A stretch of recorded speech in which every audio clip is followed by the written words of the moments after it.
Reversionary tactics. Ikaw yung nagiging reversionary tactics nila. Ako yun.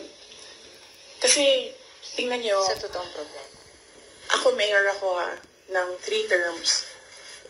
Noong simula ng term, pinag-uusapan na kaagad namin ng council yan. Ano ba ang landmark legislation ninyo for these 3 years? Nakikita nyo ba na meron silang landmark legislation? Wala. Inuubos nila yung oras ng mga tao. Kita niyo yung mga tao sa DepEd, wala na nagawang trabaho yun. Kakaupo nila doon. Pahiring-hiring lagi sa Senado o sa Congress. Diyan sa mga hearings nila going after me. And wala silang pake kasi ang gagawin lang nila is magbigay ng pera kung saan-saan. Kasi wala naman kasing projects na masasabi natin.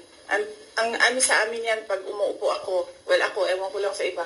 Ako, nung mayor ako, pinag-uusapan kaagad, ano ang big ticket project ng 3 taon na ito? Ano ang landmark legislation ng taong ito? Kasi yan yung gagamitin namin para ma-re-elect kami. Diba? Yan yung sasabihin namin, kita nyo? May landmark legislation tayo. So, dapat kasi pag upo mo, ganyan yan, diba? Sasabihin mo sa mga tao, in 6 years,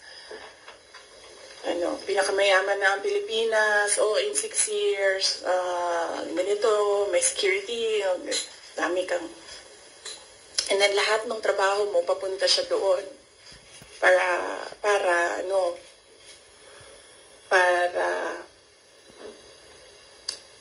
pag-alis mo, nakikita ng mga tao yung trabaho for the past 6 years.